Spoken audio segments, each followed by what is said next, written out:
there's those players put teams on the back foot. And before anything, Kylian Mbappe, Rodrygo, Vinícius Jr. put teams on the back foot. Forget quality, but they put teams on the back foot and they run behind. That's kind of come out of this team now, and they're having to find other ways to score goals and to hurt teams. And at the moment, along with other things that are contributing to that, it's not happening. You've got to put things in perspective. Like, this is still Real Madrid, and like I said before the game, if they would have come here having won the previous 10 games, they wouldn't have been favourites. So in the condition and the form and the inconsistencies that they have this season, we shouldn't be overall surprised, but the performance is probably the most devastating. How hard is it for us to judge Real Madrid from this performance tonight? Because I said it was Real Madrid doing Real Madrid things. You said, well, yeah, was it? No, you have to give Real Madrid a lot of credit. But what I'm trying to say to you, usually they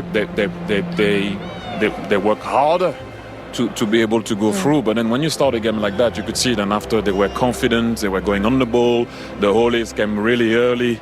You have to give them credit because, like I said, we talked about it earlier in the season. It looked like that they're maybe not going to find a way, but they did find a way. You have to give Ancelotti a lot of credit. Still a long way to go. Battling in the league, battling in the Champions League, as we all know, but you have to give them a lot of credit. Rodrygo, all he did was stop the ball. Stop the ball on the turn, and Gundogan almost ended up in the stands. That is sort of the mismatch in athleticism that we saw today in full display. Attacking talent with speed that just kills Manchester City.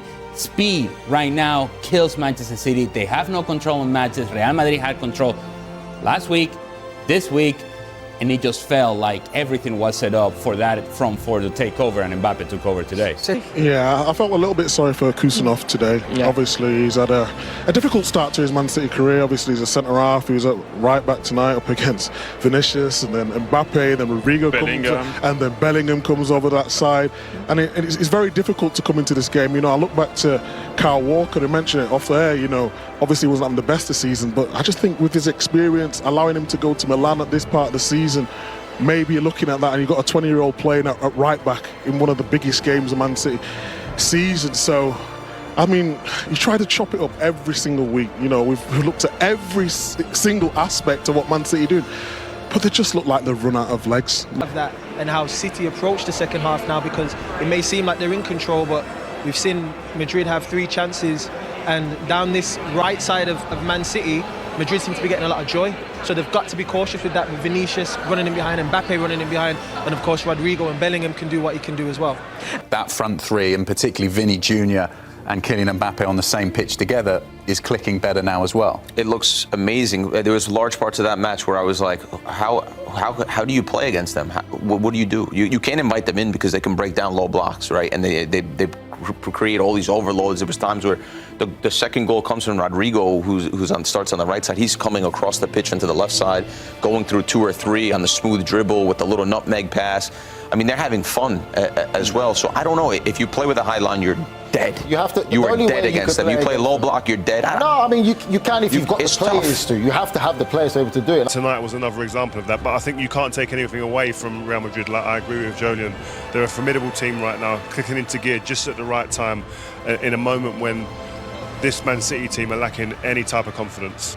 What you get is what you get. You cannot be in a position to stand off the best players in the world and expect to come out on the good side of a result. And unfortunately for City, this game over 2 legs has not been a difficult one to call. It has not. We've seen Real Madrid struggle at times in La Liga against pretty mediocre sides.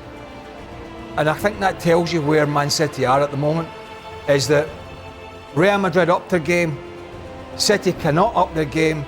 They have some big problems now with bringing more players in and the recruitment. They've already done so. But this era of most of these players, a lot of these players, and Ali touched on it, but not and they have been brilliant. So that's 5, 10, 15 minutes in the game, but we have more alone position, but we didn't threat much. They defend really deep in the middle block, really well. In the duels, they are fantastic with and without the ball. And when that's happened, it's just to accept it. Unforgivable if Real Madrid had gone out in this. I know it's a big blow to City and it's big news that Man City have gone out. It would have been incomprehensive if Ancelotti hadn't qualified. All that he's won, we probably would have seen him not getting a flight back to Madrid, not being, you know, part of Madrid anymore and getting a flight somewhere else. Such is the demand at Real Madrid in this, that what they believe is their competition. Yeah, there was a huge day. If a team can get a pass in terms of not having a good season, it's Man City. So, look, on the other side, you have to give a lot of credit to Real Madrid, because if you remember the game against Liverpool, it looked like they were not a team that were going to go really far and do well maybe. But then, once again with Madrid, if you doubt them, that's a big mistake. You said there, Kylian Mbappe, a lot of people said that he loved Liverpool, like Liverpool was his club, goes to Real Madrid. It always, for me, it always feels like it's Barca and Real Madrid first. For the superstar, they're first. Yeah. And then... I think because the clubs are so big, and you get the weather. Yeah. So I mean, don't underestimate what living in Madrid's like.